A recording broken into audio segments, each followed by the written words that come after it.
You can become what you are. You are sons of Africa. The man who spoke about black nationalism for the first time and put it in our hearts. When we listen to that philosophy and we carry it out, that is our guide. Marcus Garvey is a guide.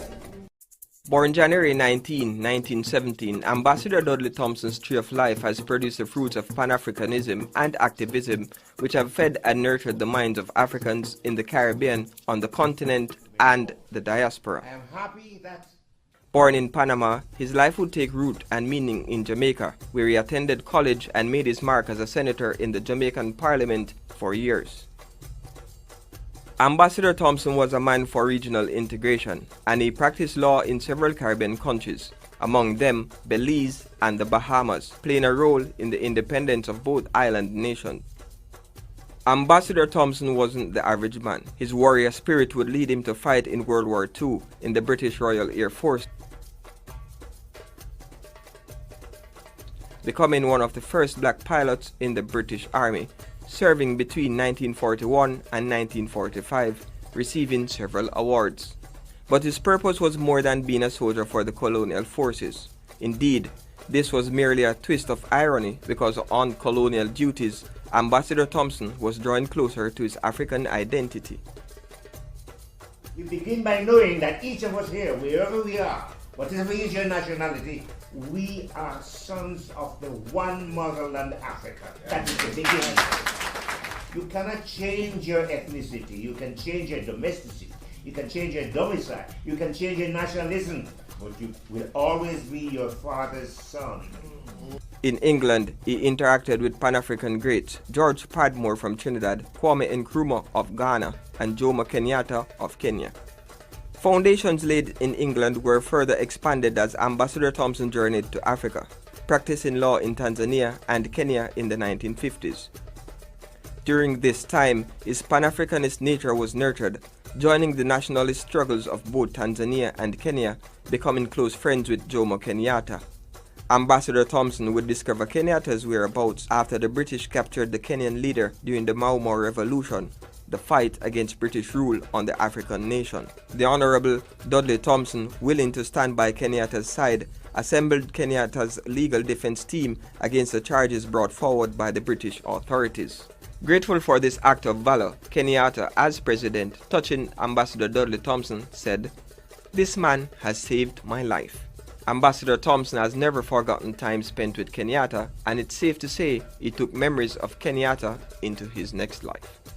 When I can think of, he speaks about the freedom movement in Kenya, I can think of Jomo Kenyatta, whom I saw in prison, whom I represented, who came out of it a fighter to fight for the same thing that we are fighting for today. On January 20, 2012, a day after his 95th birthday, Ambassador Thompson would be elevated to another mission. After leading the line on reparations and African unity, he made the transition.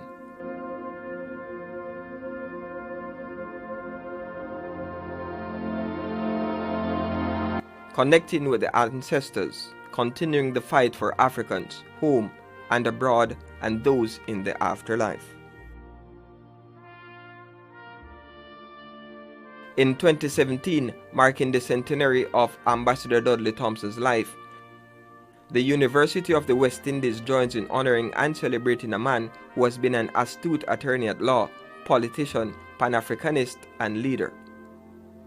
We remember Ambassador Dudley Thompson at the wreath laying ceremony celebrating his 100th birthday.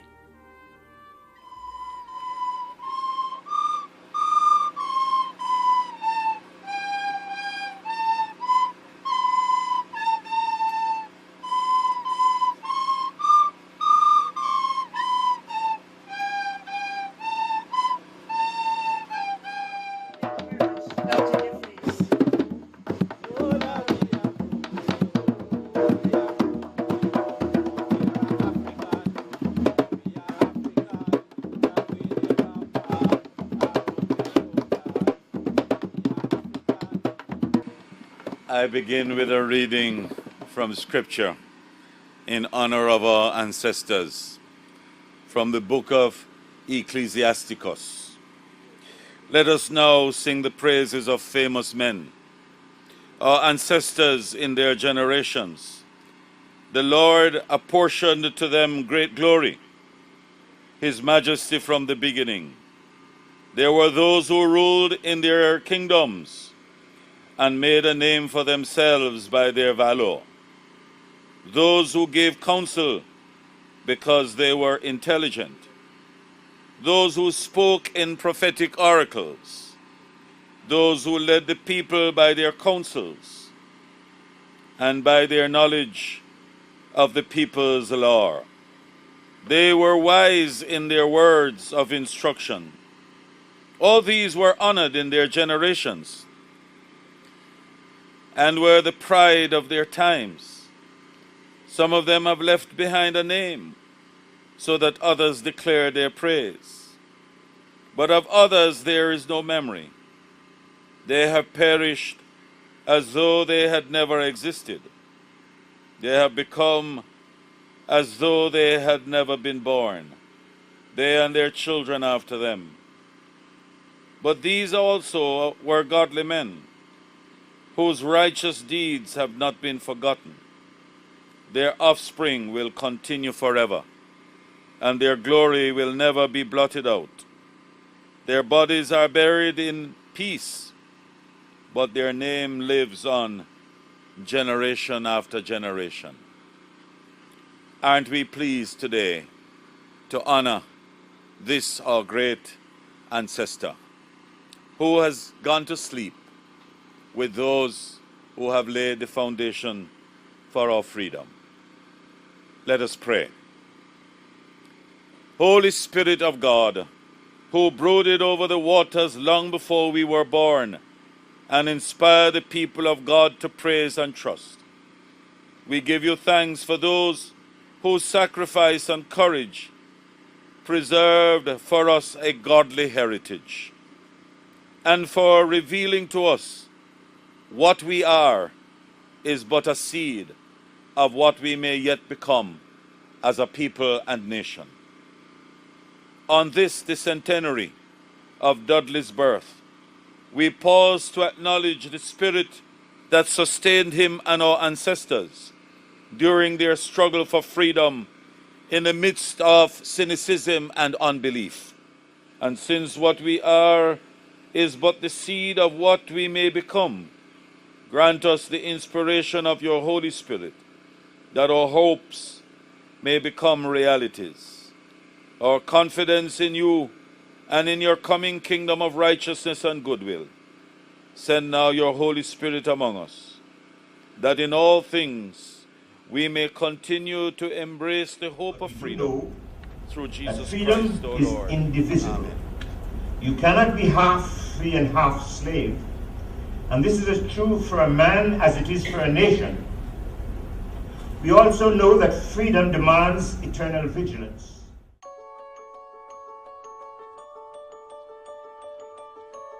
My first memory of Dudley Thompson was when I was about 11. It was in the middle of the summer, and it was the summer between first form and second form at JC, and I went to JC in 64, so it was 65. And I was in such a rush to shave that I had used my father's razor and scraped up my face. And there we were watching the float parade. We're at a float parade. It was Independence. And my mother introduced me to then Senator Dudley Thompson, who, with a smile on his face, squeezed one of the scrapes. And I'll never forget it. But Senator Dudley Thompson was mostly known as a Pan-Africanist. He defended Jomo Kenyatta. He defended Jomo Kenyatta after the Mau Mau rebellion. And of course, I've heard all sorts of stories that I've never been able to verify, that he was given his weight in gold by Kenyatta. And of course, there are other stories about he was the one that introduced Michael Manley to the leaders in Africa. I've never been able to verify any of those stories, but they seem quite plausible to me. And of course, you know, he was a minister of government in Jamaica. He advertised himself as the burning spear, and he ran in 2 elections in Western Kingston and was not successful. It's ironic that he was a burning spear and Ras Sam Brown ran also, but someone not necessarily of that hue, won those elections, right? And then in later years, having served as Minister of State in the Ministry of Foreign Affairs and Leader of Government Business in the Senate, and also as Minister of Foreign Affairs, because in 1975 the law was changed that ministers could hold portfolios from the Senate. And he became Minister of Foreign Affairs. And then after the 1976 election, he became, as of January 1977, Minister of Mining and Energy. I think it's as Minister of Mining and Energy that he was able to negotiate successfully for the International Seabed Authority to come to Jamaica. And although it did not come until the 1980s, the government of the day was gracious enough to acknowledge that it was the previous government, and specifically Mr. Dudley Thompson's efforts, that gained us the International Seabed Authority. This is very, very important for tourism, because what it does is that it invites people into our hotels because of the necessity for the Seabed Authority, right? So.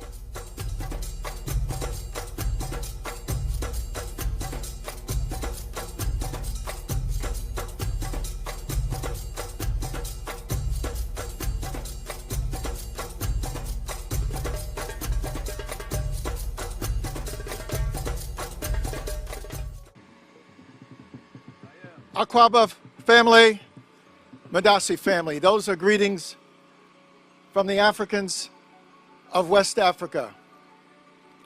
Ambassador Dudley Thompson had an enormous Pan-African reach, and that included many of the African nations. He was particularly fond of Ghana because Dr. Kwame Nkrumah, one of his associates at the 5th Pan-African Conference and thereafter, led the way in terms of African independence.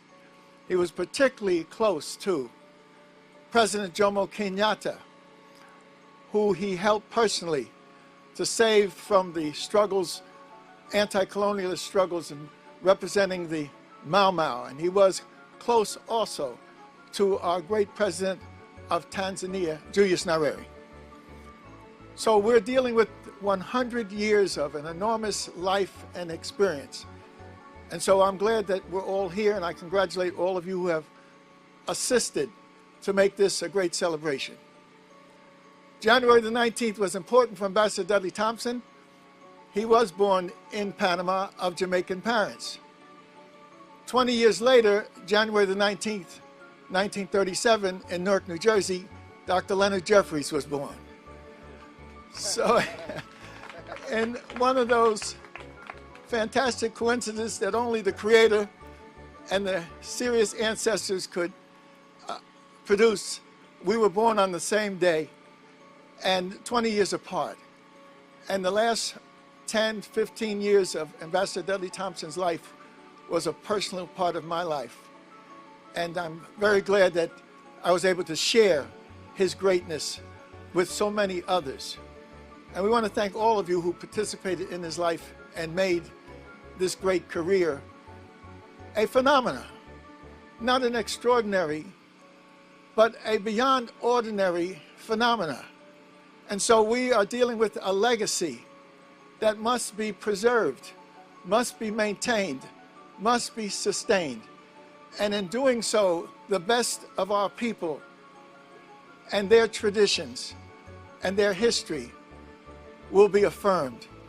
So I have, as president of the World African Diaspora Union, want to be able to say that while we celebrate this beautiful day, we are rededicating ourselves to deal with the legacy that this brother represented. And so we have declared to the world that we're celebrating the whole year in terms of the great work of Ambassador Dudley Thompson. So there will be activity all over the globe, including Europe, London, Manchester, where he had special relationships, and certainly including Africa. The Vice Chancellor of the University, Sir Hilary Beckles, has suggested at a big conference we had in New York 2 months ago that we have a Pan-African conference on the continent with the spirit of Ambassador Dudley Thompson as a central focus and his legacy. And certainly our Pan-African brothers and sisters in Trinidad and Tobago, led by Kafra Kambon, would want to have a special acknowledgement during this year of the work of Ambassador Dudley Thompson, because it would allow them to deal with the legacy of Padmore, George Padmore, Trinidadian, of Kwame Ture, Trinidadian, CLR James, Trinidadian, and Dudley also had some Trinidadian roots. So that the possibility of continuing to raise his legacy is very real. And certainly in New York and in the US, we will be doing that.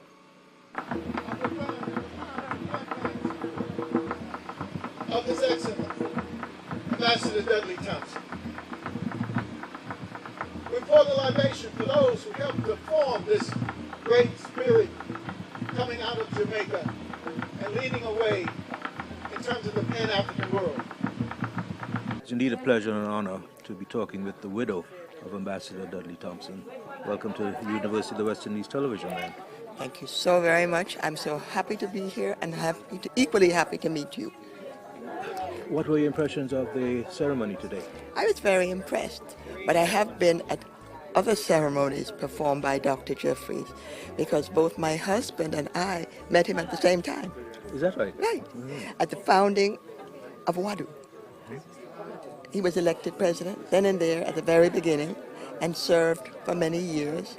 And then he just said, you know, I won't back off.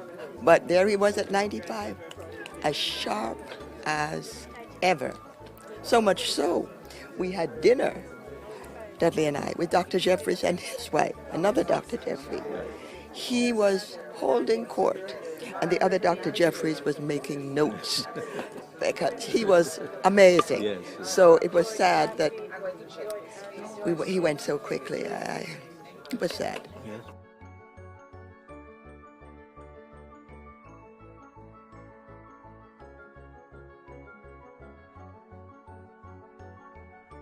But he lived a long and very rich life, didn't he? Extraordinary Most life. definitely, most definitely. Can you share with us some of your outstanding memories of life with Ambassador Thompson? Well, let us go to the beginning. I met him when I first reported for work in 1972 at the Ministry of Foreign Affairs, and Miss Melbourne introduced us. And we became friends from there, and off and on, and I left to go back to the States, and then he came to join me in the States. And we eventually moved to Florida, where he felt that he could move to Jamaica. It was much quicker and easier. Our fondest memories is, there's so many. Seeing him in South Africa, just being, you know, applauded and so kindly received. We were, for example, we stayed in a place next to the place the prime ministers and presidents stay, right next to this protocol house where former presidents like Kaunda and Mozambique and so on and so forth. It was wonderful. And he was just everybody, really. You know, Dudley's sense of humor was second to none. He could make something in a jiffy. So we had so many memories that to indicate which one, it's hard. I mean, was it in South Africa? Was it in Senegal, where he was just, once again, greeted? Was it in Ghana, honoring the memory of Kwame Nkrumah, that we were invited to attend there? So we were invited to many, many places, and he was received like the lost son, like a son coming home, let's put it that way. And they were so grateful and so happy as they got to know him and see more of him, and he could tell them the stories about this Pan-African conference, this fifth Pan-African conference that he attended. And with, I don't know if anybody told you how he met Nkrumah. I heard the story. Yeah. Oh, you heard the story? Yes, both from him and from his associates, but please repeat it. Well, I believe, I can't remember who sent him there. It was somebody who was in New York. I don't know if it was it not CLR James, was it Padmore? Could be Padmore. Padmore, who sent him a note and said, please meet this plane. His name is Kwame Nkrumah, I don't think he's too bright.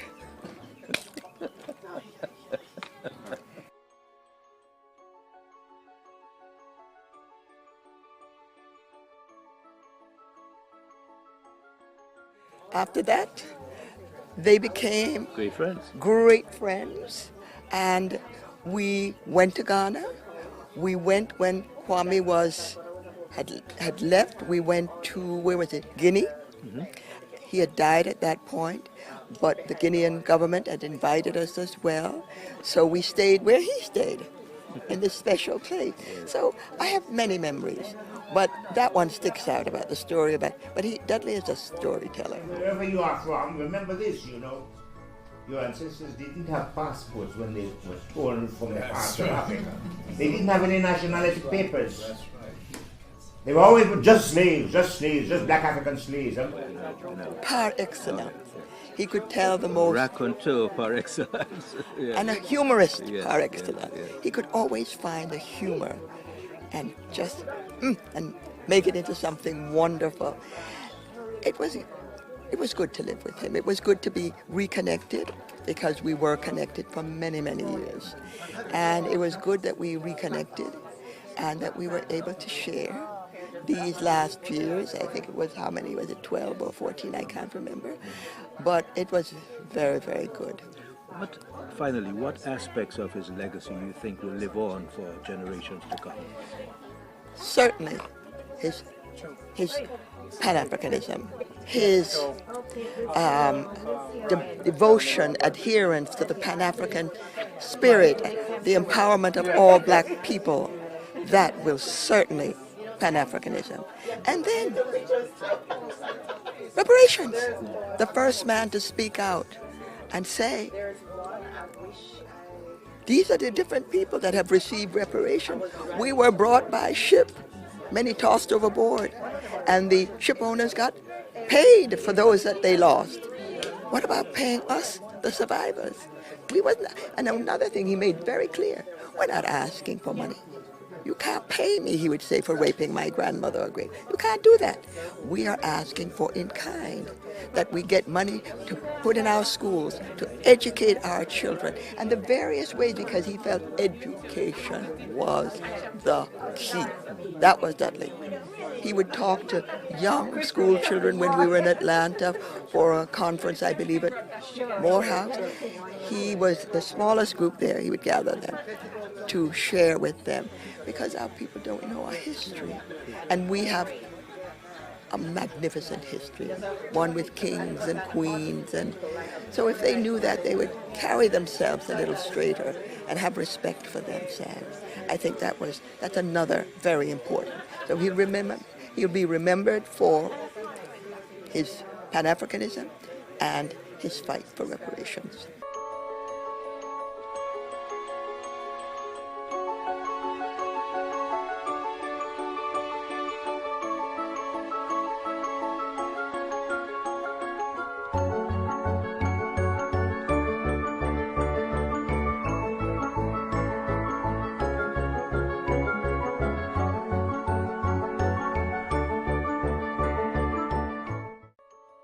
I married Dudley Thompson in 1990, January, and we moved to Nigeria in February of that year. And we spent 5 years out there on the continent, saw most of the West African countries, and I had a wonderful time. Can you share some of your memories of Ambassador Thompson? Oh, he was quite a character. A lot of people don't know that he had a fabulous singing voice. He has this lovely bass baritone, and whenever I'm a pianist and a violinist, and whenever I jumped at my piano, Dudley would pull up the easy chair and sing along with me. And what were some of his favorite songs? All the old timers, you know, the Nat King Cole and the Frankie Sinatra. He was a lover boy. He used to call me and said, I just called to say I love you. That was the song he would put on every time he phoned me. And when he wanted to marry me, I was hesitating. And then he said to me, marry me and I'll show you the world. And he did. And he did. And he did. With him, when we got to Nigeria, Prince Charles and Princess Diana came to lay the cornerstone for the Music Society of Nigeria. And because they knew I was a musician, we were invited on the Britannia, presented to them. And really, we had some very exciting times together. We did cruise to Alaska. We did all sorts of crazy things. He would wake up in the house one morning and say, let's go driving. Of course, I had to drive. But he'd pack a basket, wine and French bread and meat cuts and stuff, and we drive out to the country, spread the blanket, and we have a lovely picnic out there. Wonderful, wonderful. And one Saturday, I'll never forget this one. We were at home, we were living up in Mountain Spring, and he says to me, honey, let's go for a drive. Let's go to Yuaton and buy some bread. So we drove all the way to Yuaton to buy the famous Yuaton hard dough bread. These are the little things the things that make it so personal. We are honored and delighted to have 3 of Ambassador Thompson's living children with us today, and they're going to share some of their fondest memories of their father.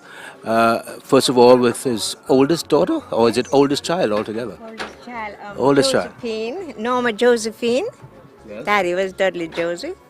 I was supposed to be a boy, Norma Joseph, but I am Norma Josephine. Yes, I'm the eldest. One of my favorite memories with Daddy was when we were in Africa and I was leaving. We were there for a couple of years with Mommy and Tony, and then we had to come back and we left Daddy there. And he put me on top of his car and he sang to me. He has a lovely voice. And, you know, I have so many good memories of Daddy. What else? Jeez. Oh, when I had my twins, he came and saw them, said, oh, you know them different. I'm a mother, I'll know them different. But so many memories, you know, and we're all 5 years apart, so it's a big age difference between us. 5, 10, 15.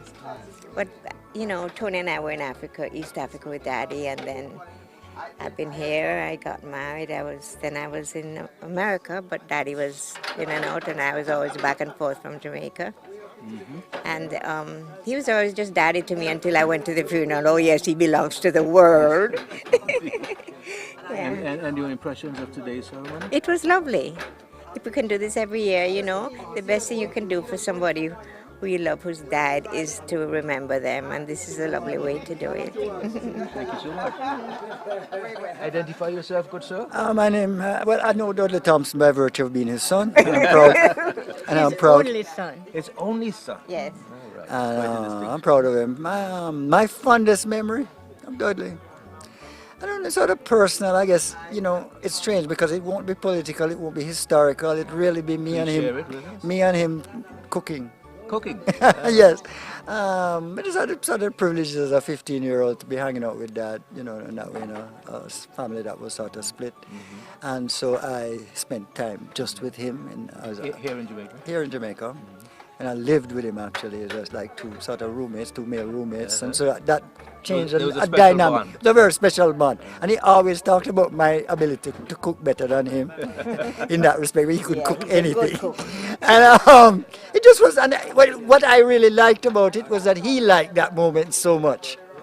That to me was really the blessing of it. Like he spoke about us around the table. And he spoke about it so often that I said, I treasure this because he treasured it so much.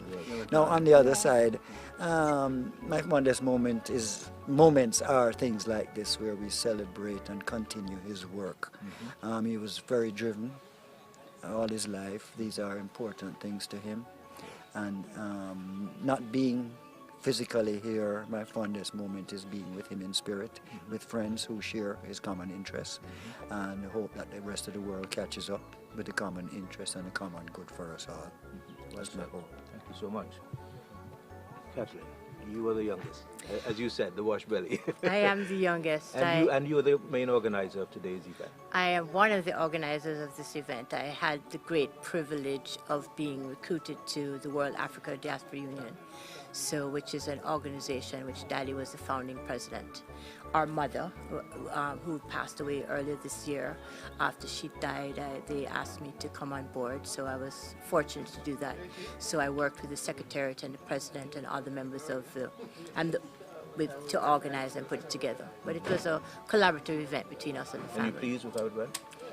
I'm not sure. I'm waiting for the feedback. It's hard when you're participating, you know. But you know, for the short notice, I'm really pleased with the turnout because apparently the communication. And I actually live in California right now, so yeah, I'm already 3 hours behind everybody. So I'm glad. I'm really happy for the turnout. It means a lot that 5 years after our father has passed, that people still remember him fondly and pay respect to his honor, which is very touching.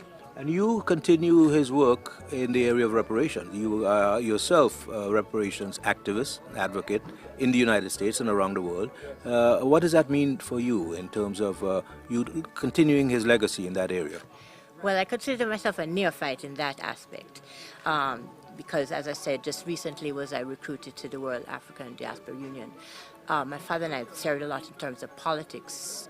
If you go back to the fondest memory, one of the fondest memories I have of my father is when I was going to school in Cuba, and he'd come and visit regularly. And it was just the two of us, and being a blended family and with many, it's always special when you have just a one-on-one time with your father. And so I've always been politically motivated as a member of the People's National Party, and and I do consider myself a Pan-Africanist, but I wouldn't say that I'm right up there yet. I'm still in the learning stage, but I look forward to it because there's a lot to learn and there's a lot to do. Inspired in 1945 to come together in the Pan-African Conference in Manchester to lay down a path of righteous struggle against colonialism and the building of new African nations. We fought libations for the family of Marcus Garvey that was there in Manchester, the family of W.E.B. Du Bois, Paul Robeson from the United States, the family of Padmore of Jamaica, C.L.R. James. We pour libation for those who were inspired great Africans from the continent, Jomo Kenyatta of Kenya, Nnamdi Azikiwe of Nigeria, and certainly we're dedicating it to the memory of one of our greatest Africans. And of course he had deep roots here in Jamaica, but he spread his wings across the globe. And so we've made a commitment that we're not just celebrating a 100th birthday, but we're really celebrating a legacy. And so for the next year, we want to be able to have, across the globe in different locations, tributes to his work and what he was all about. And then make sure that with the difficulty we have with legacy and the confusion, I'm talking about the legacy of Dr. Martin Luther King, the legacy of Gil Noble, one of our great TV men, the legacy of Malcolm X. We really need to make sure that those legacies are properly recognized, digitized, and then used for the development of the future. And so that I'm committed to make sure that the legacy of Ambassador Dudley Thompson, along with others, are properly protected now. I've talked to yourself and others and some of your associates like Dr. Ron Daniels, and so we're on the same page. And certainly the Vice Chancellor of the University, Dr. Hilary Beckles, is a part of that. And so we're talking about how do we deal with slavery? First and foremost, how do we deal with our history as the mothers and fathers of humanity? How do we deal with that particular last 500 years where the enslavement process internationally was imposed upon Africa, and out of it came colonialism, and now the difficulty of maintaining new nations because of this legacy. So we need to look at, in a systemic way, the sweep of history so we can deal, like Dr. Eric Williams, with the reality, capitalism and slavery. And so with a systems understanding, we can have a better way of transmitting the true knowledge. So I'm so glad that I have had 80 years to be here and to be a part of the explosions of movements across the world. And I went overseas first when I was 21 or 22. I studied in Europe in 1959, international affairs, and that was the struggles of the new nations emerging, and technology and communism and whatever revolutionary movements were about. So I know the importance of legacy. I met in 1959 Dr. Sheikh Anta Diop. I'm smiling because he was one of the greatest of our people to move around the earth, and he maintained his peopleness to the end. He was still a people's man, still trying to organize economically, politically, and culturally to give us our systems component. So when I come back, I want to get a lecture up at the University of the West Indies. I haven't lectured there in a couple of years to deal with systems capability, systems development, the economic priority of things, and then politics that's designed to manage the economics, and culture that's designed to sustain it for generations. So this Ambassador Dudley Thompson certainly represents that in terms of being born in a situation of trying to link the oceans, the Pacific and the Atlantic, the Panama Canal, being born in a situation where the standard, the double standard was real. For African descendant peoples, you had a silver standard. For the Europeans, you had the gold standard in terms of pay. And so we need to be able to see how we, against the odds, have prevailed to try to establish. Now, Ghana was one of the first of the new nations in '57, Sudan in '56. Of course, you had Egypt in 52 with Gamal Nasser. Right. So after '57, there was an explosion of new nations, including Guinea in '58, the Cuban Revolution success in '59, and then '60, a dozen African nations, and then in '62 and '3, East Africa and the Caribbean. So we have to see this sweep of history, and we have to see the system arrayed against us, causing chaos and preventing unity and creating systemic problems that we now face.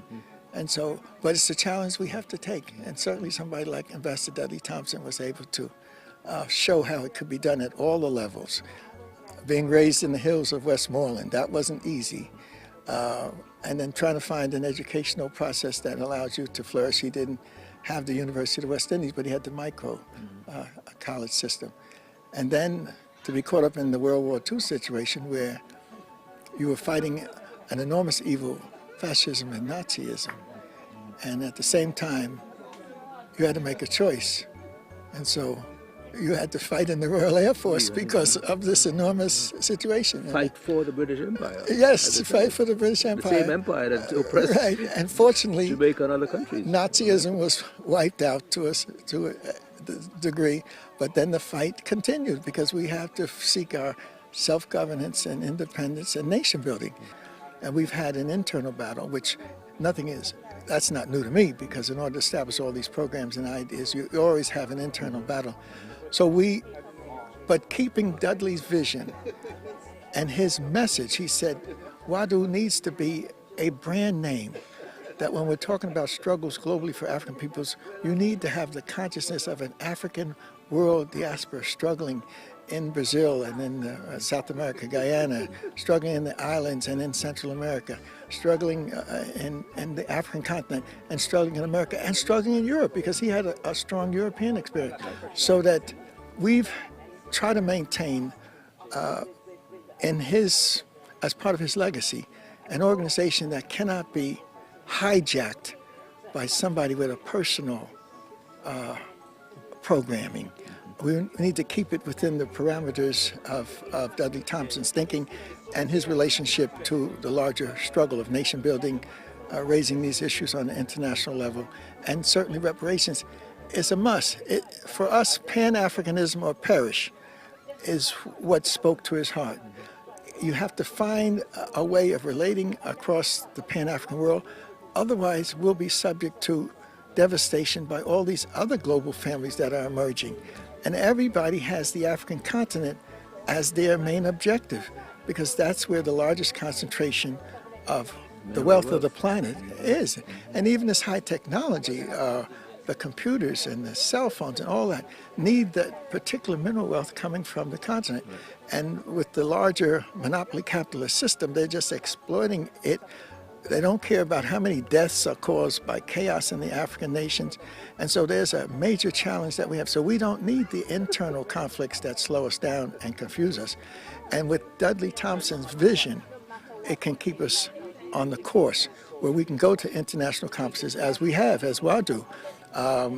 We were just there with Dr. Chichunya, one of our staff members from one of our organization members. She's part of our executive staff, and from Zimbabwe.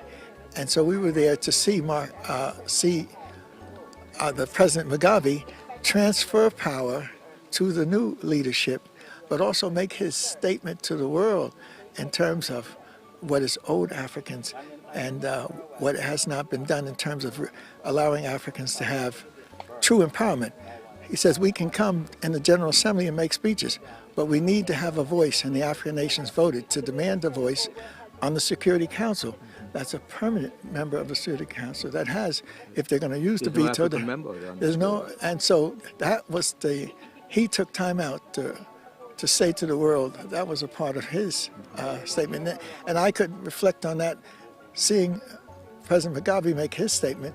I'm saying that's something that Ambassador Dudley Thompson would have wanted to have said and would have said. He had a particularly significant influence in my life. When I started to practice, I used to sit at his feet. I would be mesmerized by his spellbinding eloquence when he addressed juries. He was one of the foremost jury advocates, if not the foremost, in Jamaica at the time.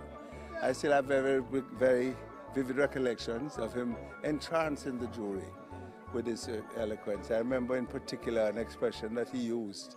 He would describe the case for the crown as dissolving like ice in a tropical sun, right?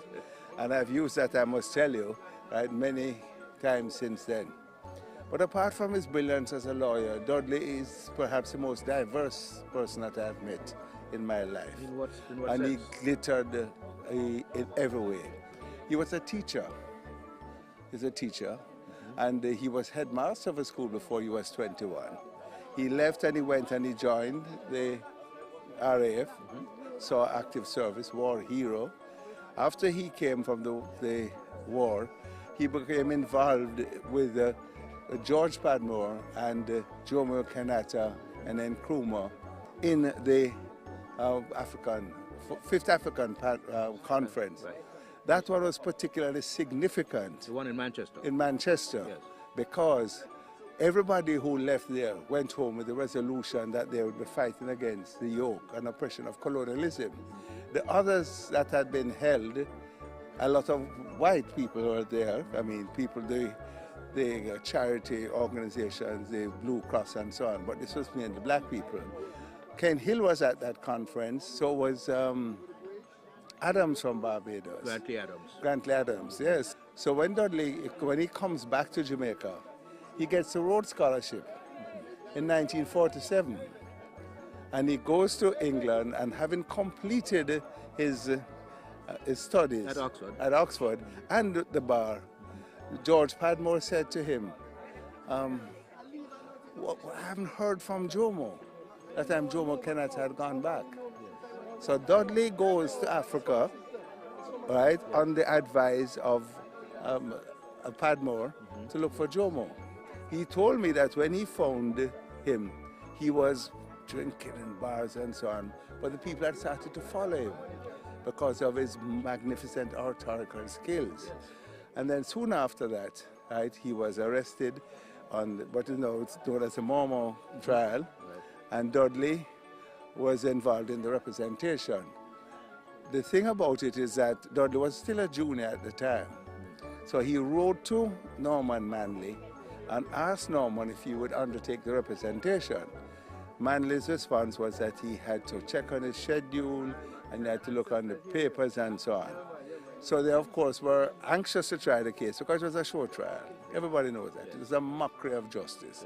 It didn't even have the serious semblance of justice. And he got in touch with Pritt, D.N. Pritt, I think. He was a member of the House of Parliament. He was a Labour minister and a communist. Yes. And he came down and led Dudley in that famous trial. There was a Jamaican woman charged with breach of the immigration law in Bermuda. And the party, the PLP, which I think had just been founded, with Dame Brown Evans and Frederick Wade, PLP, which was the black party in Bermuda. They wanted somebody, a champion, so to speak. So they sent for Dudley. When Dudley applied to be admitted to practice there, yes, the Chief Justice looked at his application with undisguised disdain and said, "Who is this little upstart trying to come and challenge the authority of Her Majesty in her dominions?" When this was reported to Dudley, Dudley gets on the phone and calls the Foreign Secretary, who was at Oxford with him. And the matter was discussed in Parliament there, and the way was cleared. So when Dudley went to Bermuda, the battle lines were clearly drawn. And the white Chief Justice made it abundantly clear that he was against Dudley and against the defense. So Dudley was submitting on one occasion. On a point, he wanted to draw a line of demarcation between hope and expectation, because the document on which the prosecution was relying was a letter that the woman had sent to one of her friends in Jamaica, telling her that jobs are good down there, the pay is good and so on, she must try and come down there. They intercepted it. Apparently it was against the law down there. So when Dudley is making the submission that there's a difference between hope and expectation, the Chief Justice said to him, "Mr. Thompson, certainly there's no difference between hope and expectation in this context." And Dudley's reply was, "Let us put it this way, my lord.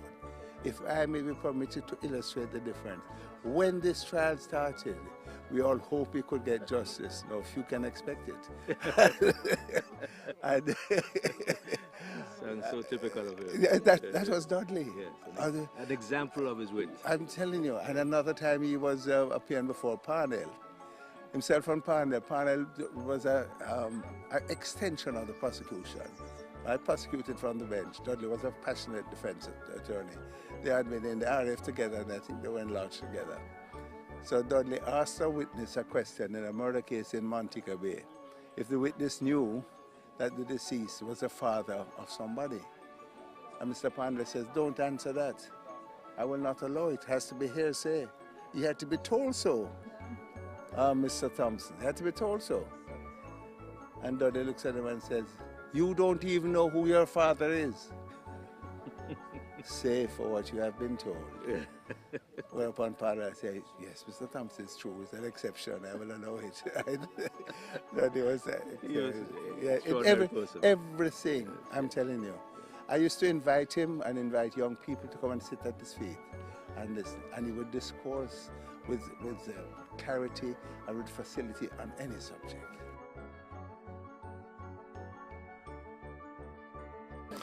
Dudley Thompson was an extraordinary man. He was a mentor to me from the very first time I set foot in Jamaica, going back to the 1980s. He knew that I'd been working on the cause of reparations in the UK, and he did an extraordinary thing, really. He invited me to deliver the paper on the legal basis of the case for reparations at the first Pan-African Congress on Reparations in Abuja.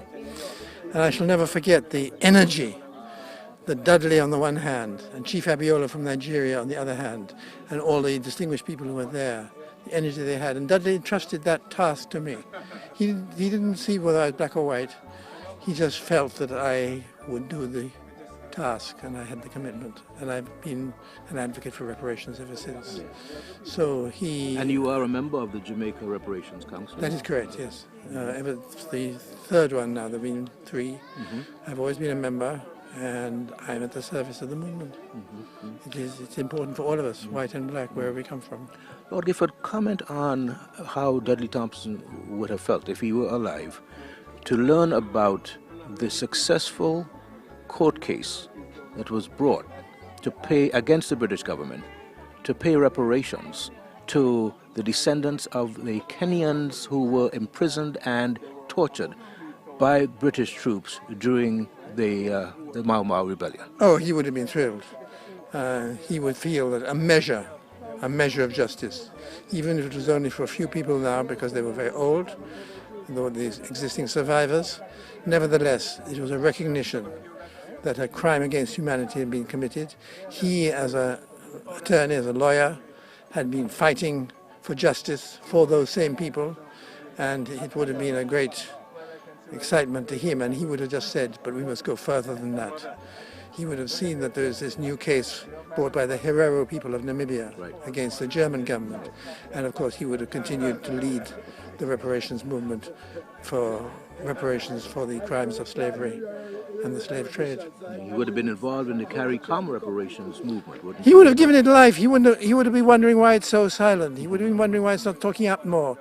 They've made the Prime Minister of Barbados on behalf of CARICOM has made what they call a letter of claim to the 6 slavery governments. But we don't know what that letter is. It's being kept secret. It's not being campaigned around. It's not being mobilized around. And he would have certainly kicked his energy into that movement. There are people who are still there are people who are still carrying it on, but I think he would have given it an oomph that it needs at this time. I thank you all for being here. You feel me strength. You feel me strength. You feel me strength. You feel me strength in my old age.